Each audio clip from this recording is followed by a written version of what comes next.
Hello everyone once again and welcome to the lesson portion of the video following the song Break the Silence by Killswitch Engage from the As Daylight Dies album.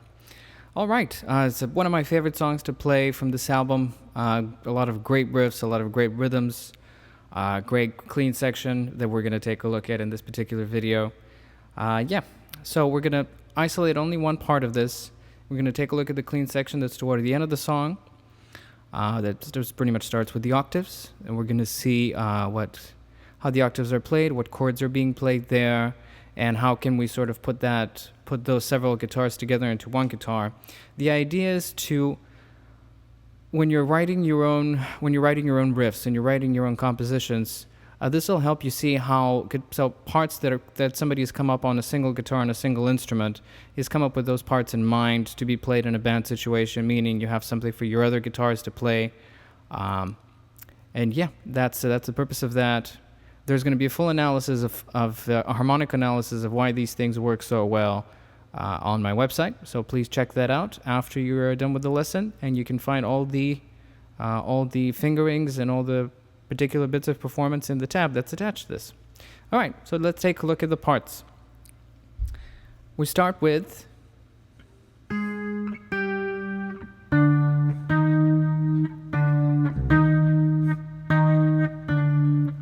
a wonderfully simple part. We have octaves, the 4th string and the 2nd string, and after that played on the 5th and the 3rd. Hopefully you know your octaves. The lowest note from the 8th fret to the 7th fret on the 4th string, played once. After that we climb up, 7th string to the 7th fret to the 8th fret on the 5th, played once, repeated, and then back again. And that's that. If we add the bass that's underneath that part,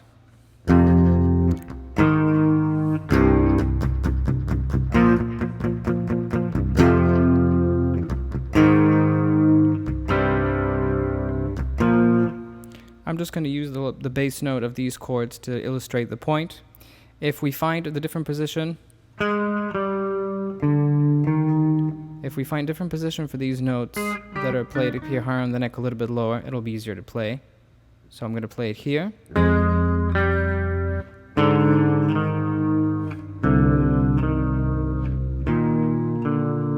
Quite different.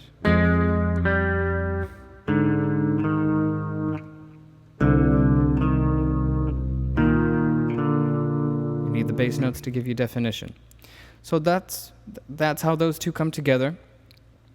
If we put that together, if we essentially find the chords that are underneath are, this is F minor, going up to A flat major,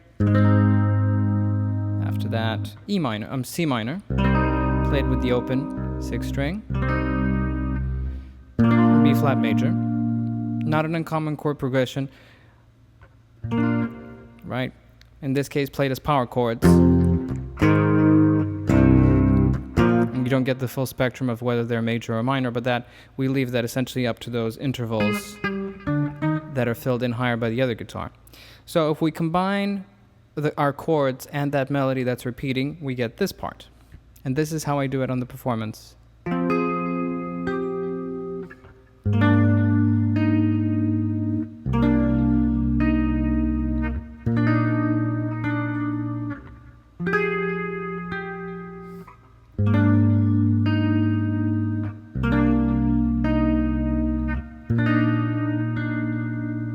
We end up with some lovely sounding voicings indeed. Okay. There is another part that a clean guitar plays underneath these chords.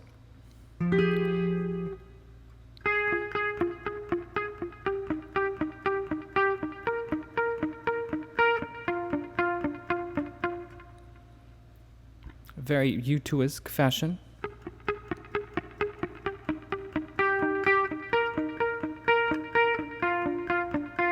And that's right before they do the final progression,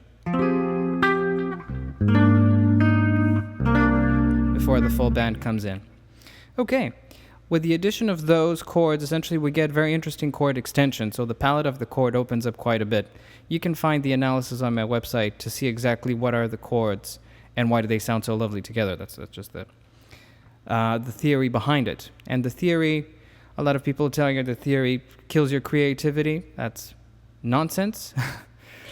Essentially, from our ears, we established rules that became theory, and those are just simple rules and regulations of why things work together very well.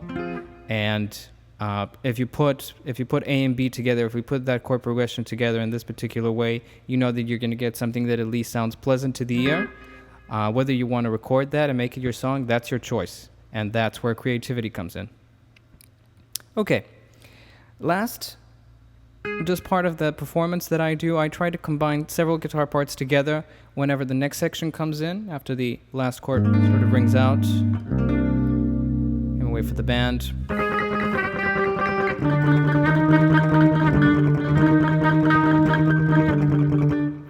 I add the thirds on top of these octaves, as is done by another guitar on the recording, but they're not played by the same guitar, I believe. So essentially what I do, instead of playing the first set of octaves on the fourth and the second string, I play it up here, and I play it on the fifth and the third strings, 13th and the 12th fret respectively, and I add on top the thirds, and I get these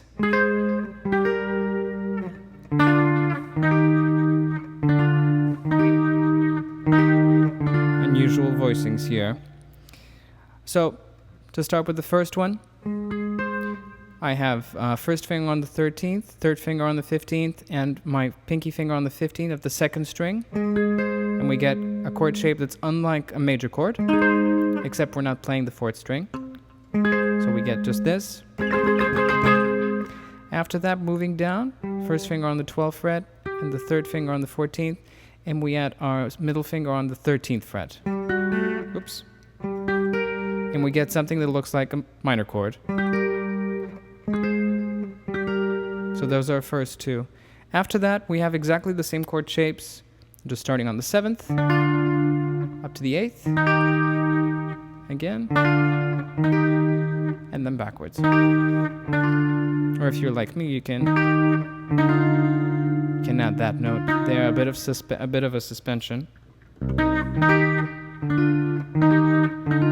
But that's entirely your choice, what to do with those rules. Okay. Well, I hope you enjoyed that. Check out my website once again for the harmonic analysis, and I'll see you next time.